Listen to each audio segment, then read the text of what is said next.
নমস্কার, আপনারা দেখছেন চাষি ভাই সুমন। আজকে আপনাদের সঙ্গে কি আলোচনা করতে এসেছি যে ধানে যখন কিছু থোড় আসবে সেই সময় কিছু আপনারা কি পরিচর্যা নেবেন। এই ধানে থোড় আসার সময়টা কিন্তু একটা গুরুত্বপূর্ণ সময়। এই সময় কিন্তু চাষিদিকে একটু বেশি সজাগ থাকতে হবে।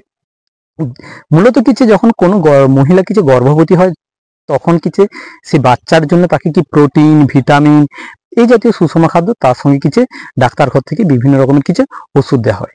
ঠিক এই ধানের থোড় আসা মানে কি ধানের গর্ভে কিছু বাচ্চা আসা। ঠিক এই সময় কিছু যেমন গর্ভবতী মহিলা কিচের প্রতি আমরা যত্ন নিই, সেই রকম যদি কিছু পরিচর্যা আমরা নিতে পারি, সম্পূর্ণ নয় কিছু যদি পরিচর্যা নিতে পারি, ধানে যদি আমরা ঠিক মতো খাবার দিতে পারি, ঠিক মতো যদি ওষুধ দিতে পারি, আপনার ফলন কিন্তু 20 থেকে 30% বেড়ে যাবে। চলুন কিছু আপনারা কি কি পরিচর্যা নেবেন সেগুলো একটু করে বলে দিই। আমি এখানে 4 রকমের পরিচর্যার কথা বলবো। প্রথমে বলবো কি কি পরিমাণ রাসায়নিক সার দিবেন, 2 নম্বর হচ্ছে মাজরা দমনের জন্য কোন কোন ওষুধ দিবেন, 3 নম্বর হচ্ছে আপনারা কোন কোন ছত্রাকনাশক প্রয়োগ করবেন, 4 নম্বর হচ্ছে আপনারা কোন কোন পিজিআর ব্যবহার করবেন। প্রথমে আসি আমরা রাসায়নিক সার নিয়ে। মূলত কিছু এই সময় কোন রাসায়নিক সার কতটা দেবেন এই নিয়ে একটা অসুবিধার মধ্যে ভুগছেন। বেশি ইউরিয়া দেবো না বেশি পটাশ দেবো এই নিয়ে ভাবছেন। আপনারা যদি কিছু বাড়ি তৈরির সময় বিশেষ করে যখন প্রথম চাপান দিয়েছেন তখন যদি আপনারা কি বিঘা প্রতি 10 থেকে 12 কেজি ইউরিয়া দিয়ে থাকেন, তাহলে কিন্তু এখন বিঘা প্রতি 7 থেকে 8 কেজি ইউরিয়া দিতে পারেন।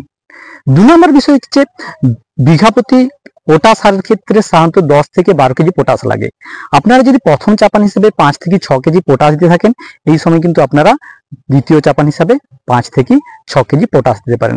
তৃতীয় এখানে বিষয় আমরা বলি জিঙ্ক হচ্ছে আপনারা কি 12% প্রতি লিটার জলে 1 থেকে 2 গ্রাম মিশিয়ে আপনারা স্প্রে করতে পারেন, বাট আপনারা পারলে ছড়িয়ে দিতে পারেন, এটা কোনো অসুবিধা নেই। এরপরে আমি আসি দ্বিতীয় পরিচর্যা, যেটা মাজরা পোকা। এই সময় কিছু ধানের থোড় নরম হয়, থোড় নরম হওয়ার কারণে কিছু মাজরা পোকার আক্রমণ কিন্তু অনেকটাই বেশি হয়। মাজরা যদি দমন করতে না পারেন তাহলে কিন্তু ধানের ফলন কিন্তু অনেকটাই কমে যাবে। কারণ কিছু এই সময় কিছু মাজরা আক্রমণ হলে সাদা শীষ হবে, এই সাদা শীষে একটাও কিন্তু চাঁদ হবে না, সব কিছু ধান আঁকড়া বা চিটি হয়ে যাবে। তার জন্য কিছু মাজরা দমনের জন্য কিছু আপনারা বিঘা প্রতি 1 কেজি 2 থেকে 250 গ্রাম, ঠিক আছে, এই কলড্রন ফজি এটা ব্যবহার করতে পারেন, না হলে কিছু ফাটেরা ব্যবহার করতে পারেন, না হলে রিজেন্ট আলটা ব্যবহার করতে পারেন। আপনাদের কিন্তু পছন্দ মতো আপনাদের লোকাল যে দোকানে যেগুলো পাওয়া যায় সেগুলো আপনারা ব্যবহার করবেন। এতে দেখবেন কি আপনার জমিতে একটাও সাদা শীষ আসছে না। এই সময় আর একটা বিষয় মাথায় রাখতে হবে যে জমিতে গাছের গোড়ায় মিনিমাম 2 থেকে 3 ইঞ্চি জল রাখবেন। কারণ কি যে এই সময় গাছ মাটি থেকে প্রচুর জল আর পুষ্টিমৌল সংগ্রহ করে। যদি জলের অভাব হয় কি গাছ মাটি থেকে পুষ্টিমৌল, বিশেষ করে আপনি যে রাসায়নিক চাপান সারটা দিয়েছেন বা রাসায়নিক সারটা দিয়েছেন সেটা সংগ্রহ করতে পারেন, গাছের কিন্তু একটা খাদ্যের অভাব হবে। তার জন্য কিন্তু এই সময় জল মিনিমাম 2 থেকে 3 ইঞ্চি আর রাখবেন।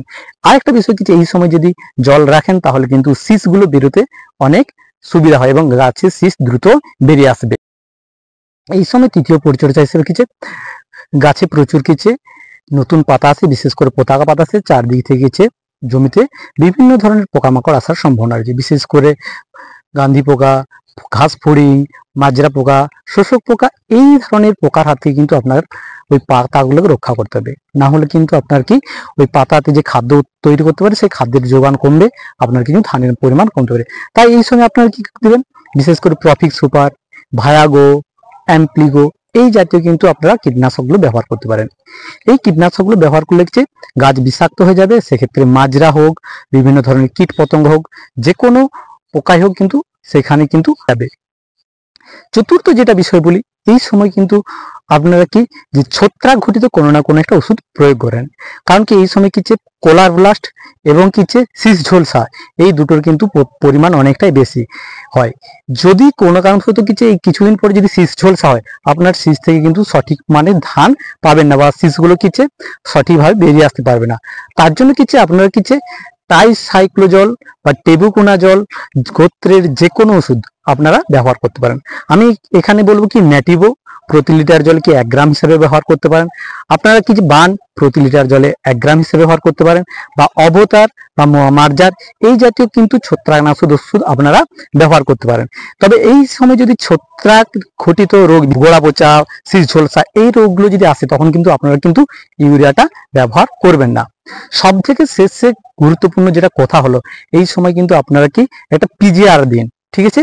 বাজারে কিছু প্রচুর কোম্পানির পিজিআর রয়েছে, আপনারা আপনাদের দিক থেকে যে কোনো পিজিআর ব্যবহার করতে পারেন। আমি 2-3টের কিছু নাম বলছি।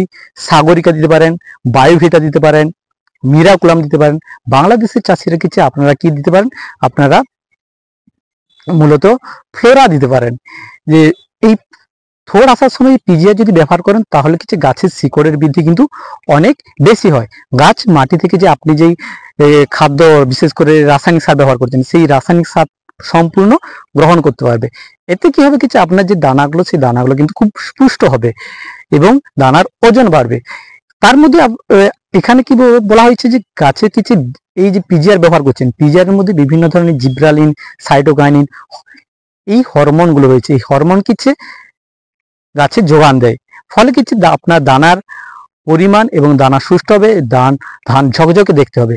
এই জন্য আপনারা কিন্তু পিজিআর ব্যবহার করতে পারেন।